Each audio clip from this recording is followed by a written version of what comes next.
Nick is looking at the newspapers for us around the world. He's starting with coronavirus, specifically in Japan, aren't you, Nick? And the Japan Times, which is got an interview with Dick Pound, who is the longest-standing member of the International Olympic Committee, the IOC, and he is warning of a possible cancellation of the Tokyo Olympics, no less. He's arguing that measures now need ramping up in terms of this coronavirus outbreak, in terms of security, food, the Olympic Village, the hotels. And if those measures do not go ahead, Stuart, then you are probably looking at a cancellation. That's a quote from him. Another quote from him: "This is the new war and you have to face it." This, of course, with 4 deaths in Japan from the coronavirus.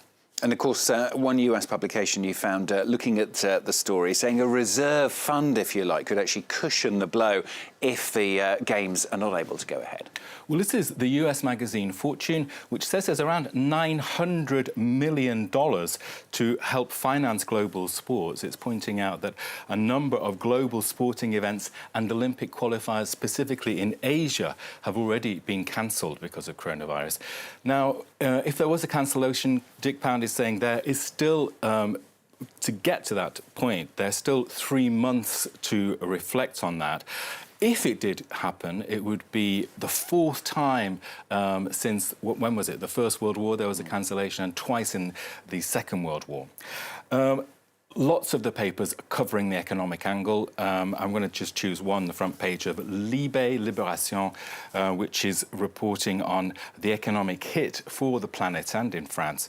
And it's arguing that this roller coaster ride in the world markets is irrational. It says that the markets are exaggerating good and bad news much more than the general population do. OK, we'll try and keep it pretty balanced here on France 24 for you. Let's go to Canada for this next story. There have been protests there over a natural gas pipeline. Well, this is all about protests by and in support of native Indigenous Canadians and land they traditionally hold in British Columbia. There you can see the Globe and Mail reporting arrests in British Columbia and Ontario. The tension in the country is fueling a domestic crisis for Prime Minister Justin Trudeau. The paper headlines there with a picture of railway lines being blocked. Much of Canada's freight and commuter rail traffic has been affected in recent protests. Now, the protests even got to Toronto for the commuter traffic. It caused delays for thousands of commuters. Now, turning to a common piece in the Canadian press, the Ottawa Citizen, there's a look back at tensions 30 years ago in 1990, when Mohawk Indigenous Canadian hardliners really went into a face-to-face with the authorities. There you can see that picture, that photo actually from 30 years ago. And then there was a summer of anger when warrior society militiamen stared down at the central government. They wanted a sovereign state apart from Canada. So Trudeau is expressing concern about whether that kind of mood could come back. This time, the Indigenous community is basically saying, we have the right to our land, don't go there.